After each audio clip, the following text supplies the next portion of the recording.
पागल हो रही हो और वो तुम्हारे प्यार में तुम्हें पागल बना रहा है और खुद बड़ी चालाकी से इस रिश्ते से निकलता जा रहा है।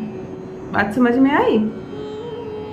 पति जो होते हैं दो तरह के होते हैं। एक तो अपनी पत्नी को अपनी जीवन संगिनी समझते हैं, अपने 7 जन्मों का साथी समझते हैं। चाहे पत्नी बीमार हो, दुर्बल हो, कोई पैसे नहीं कमाती हो, सुंदर ना हो, किसी भी बुरी अवस्था में हो, पति हर हाल में पत्नी को साथ लेकर चलता है।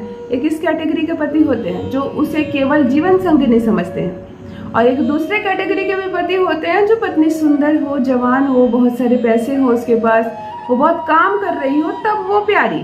जहाँ वो बीमार पड़ रही है, जहाँ समय के साथ उसके चेहरे की खूबसूरती ढल रही है, तब वो पति पत्नी से थोड़ा सा किनारा बनाने लगता है। तब उसकी बातें भी अच्छी नहीं लगने लगती है। वो बात बात पर उसे लज्जित करता है, अपमानित करता है, या कहता है कि तुमसे सुंदर लड़की से मेरा रिश्ता हो रहा था, मैंने क्यों तुमसे कर लिया, अभी भी मेरा कुछ नहीं बिगड़ा, तुम्हें भगा दूंगा, मैं दूसरी शादी कर दूंगा। एक ये कैटेगरी के पति हैं। सारे मुझे मैसेजेस आ रहे हैं, मेल आ रहे हैं, मैं उसी आधार पर 2 कैटेगरी बांटती हूँ। क्या करूँ, इतने सारे मैसेजेस मेरी बहनों के आ रहे हैं। पहले मेरा पति मेरे आगे पीछे घूमता था, मुझे बहुत ज़्यादा पसंद करता था, और आज 2 बच्चों की माँ हो गई हूँ तो धीरे धीरे किनारा कर रहा है। क्या करूँ कि अब वक्त नहीं दे पाती उन्हें, क्या करूँ कि मैं पहले जैसी सुंदर नहीं हूँ, हेल्थ भी बहुत बढ़ गया है मेरा, मोटापा बहुत बढ़ गया है। अरे पगले, मोटापा बढ़ गया हो, तुम्हारी पत्नी तो समय के साथ और खूबसूरत हो रही है। पहले वो तुम्हारी पत्नी थी, अब तुम्हारे 2 बच्चों की माँ है। समझो, उसे देखने की कोशिश करो, उसकी खूबसूरती को।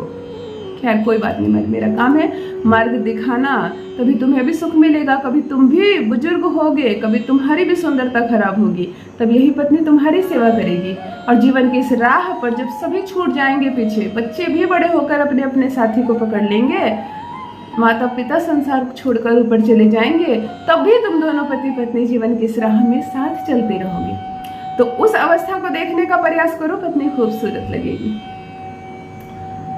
कुछ बहनें मेरी, कुछ बेटियां कह रही है कि मुझे ससुराल में बहुत ज़्यादा अपमानित किया जा रहा है, बहुत ज़्यादा अपमानित किया जा रहा है, मेरी कोई बात नहीं सुनता है और बात बात पर मेरी बात को काटा जाता है और अपमानित किया जाता है। तुम छोटे शहर की हो, तुम कम पढ़ी लिखी हो, तुम खूबसूरत नहीं हो, तुम गरीब हो, मुझे बैठने नहीं दिया जाता। ऐसी भी बातें मुझे लिखी जा रही है कि मुझे सबके साथ बैठने नहीं दिया जा रहा। तो ये अवस्था बहुत बुरी है, और समझो कि स्थिति बहुत बिगड़ी हुई है। जब तुम्हें बैठने नहीं दे रहे हैं तो जीवन में तुम्हें दाखिल होने क्या देंगे। पति बार बार अपनी माँ की बात सुनता है और बार बार तुम्हें शर्मिंदा करता है, फिर वो अपनी माँ से, अपने घर से हटकर तुम्हारे साथ रिश्ता निभा ही नहीं पा रहा। तुम चाहती हो मेरा पति मेरी मुट्ठी में हो, मेरी बात माने, मेरा सम्मान करे, हम दोनों जीवन की इस राह में आगे बढ़े, परंतु वो चाहता है कि ये बस एक सामान बनकर मेरे घर में रहे। जब तक काम कर रही है अच्छा है, फिर काम ना करे तो इससे फिर अपमानित किया जाए। तो जब रिश्ता इतना बिगड़ जाए, जब तुम्हें बार बार शर्मिंदगी का सामना करना पड़े, जब बार बार तुम्हें अपमानित किया जाए, तब एक छोटा सा ज्योतिषीय प्रयोग लेकर आई हूँ। 100% तुम्हारा पति होगा तुम्हारे बस में, तुम्हारा हर कहना मानेगा। रिश्तों में दरार आ रही है, बात दिन प्रतिदिन बिगड़ती जा रही है, अब कुछ भी लग रहा है मेरे बस में नहीं है, कुछ भी अब मैं कर नहीं सकती, तब मेरा बताया आज का यह दिव्य प्रयोग सिर्फ कर लेना। मैं कहती हूँ 3 बार एक मंत्र बोलकर केवल फूंक मार देना पति की तस्वीर पर, पति पर नहीं, पति घर पे भी रहता हो ना, तो यह प्रयोग उसकी तस्वीर के साथ ही करना। केवल 3 बार फूंक मार देने से यह संबंध जो उल्टी गति पकड़ लिया है, अब गति सीधी करेगा, सीधे चक्र में चलेगा। तुम्हारा पति तुम्हारी बात मानेगा, उसे तुम अच्छी लगोगी, और तुम्हारी अच्छी बातों को वो नहीं काटेगा। ऐसा नहीं है कि इस उपाय को करने के बाद कुछ तुम नाजायज बोलो, तुम कोई गलत काम करो, उसमें तुम्हारा पति तुम्हारा साथ देने लगेगा ना। जादू नहीं होता है, कुछ चमत्कार नहीं होता है। तो स्त्रियों को भी कहूँगी हमेशा अपने हद में रहना, समझदारी से काम लेना, और जब कोई शक्ति मिले, जब ईश्वर तुम्हारा साथ दे, कोई ज्योतिषी उपाय साथ दे, तो उसका मिसयूज मत करना। इंटेंशन हमेशा सही रखना, सफलता के द्वार वैसे भी खुलेंगे। जान लीजिए प्रथम मैं कौन हूँ।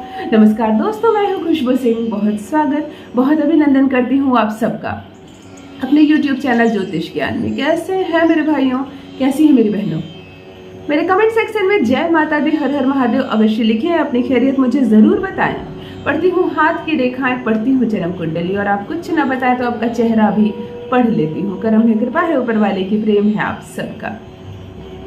जुड़िए ज्योतिष ज्ञान चैनल से। जो भी नए भाई बहन चैनल पर पहली बार आए हो, मुझसे पहली बार मिल रहे हो या मेरे वीडियो को प्रथम बार देख रहे हो, चैनल को सब्सक्राइब अवश्य कर ले, ताकि जो पहुंचाना चाहती हूँ आप तक वह पहुंचे सीधे आप तक। गुरुवार या शुक्रवार दोनों दिन में एक दिन चुन लेना इस प्रयोग को करने के लिए। पति का एक हंसता हुआ अच्छा सुंदर तस्वीर लेना, बहुत पुरानी तस्वीर मत ले लेना जिसका चेहरा ही अभी के चेहरे से बदल गया हो, अभी की तस्वीर लेना। और शादी के बाद का तुम दोनों का जो जोड़ा का फोटो है ना, वो मत ले लेना, सिंगल ही फोटो चाहिए। होगी पति की कोई सिंगल फोटो घर में, ना हो तो मोबाइल में हो तो निकलवा लेना, सामने रख लेना। पति की फोटो की ओर जब तुम देखो तो तुम्हारा चेहरा पूरब दिशा की ओर हो, ये बात का ध्यान में रखना। पति का चेहरा पश्चिम हो, तुम्हारा पूरब हो, सामने रख लेना। अपने दाहिने हाथ की मुट्ठी में थोड़े से पीले सरसों और थोड़ा सा नमक, एक चुटकी सरसों और एक चुटकी नमक रखकर बंद कर लेना।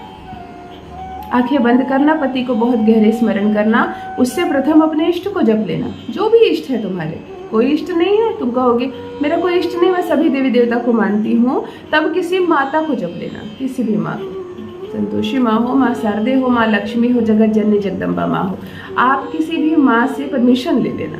माँ, मैं एक उपाय करने जा रही हूँ, मुझे इसमें सफलता दीजिए। आप अपने इष्ट को जिसको मानते हैं, गुरु बृहस्पति देव को मानते हो, शिव जी को मानते हो, हनुमान जी को मानते हो, आप उनसे एक बार नमन करके उनसे परमिशन ले लेना, आज्ञा ले लेना। उसके बाद यदि आप किसी को गुरु मानते हैं अपने जीवन में, तो एक बार हाथ जोड़कर उन्हें नमन करके उनकी आज्ञा ले लेना। होता है ना, दीक्षा लेके रखते हैं बहुत लोग, बहुत सारे गुरुओं को। आंखें बंद करके एक बार उन्हें नमन कर लेना। कोई ना हो, यदि तुम मुझे गुरु मानती हो तो आंख बंद करके मुझे ही नमन करके एक बार मुझसे आज्ञा ले लेना। बस सबसे पहले इष्ट से एक बार, फिर गुरु को प्रणाम कर लेना। देखो, गुरु की शक्ति बहुत होती है, तुम सिर्फ नाम लेकर प्रणाम करना, तुम तक शक्तियाँ वैसे भी पहुंच जाएगी। नमन करने के बाद मुट्ठी बंद करना, नमक और सरसों वाला, और एक मंत्र बोल रही हूँ। इस मंत्र को आंख बंद करके 3 बार मात्र बोलना। पति को याद करना, पहले पति का स्मरण करना, उसका चेहरा देखने का प्रयास करना और कहना, ओम हुंकारी प्रतिलिपि वश्यम कुरु कुरु नमः। ओम हुंकारी प्रतिलिपि वश्यम कुरु कुरु नमः।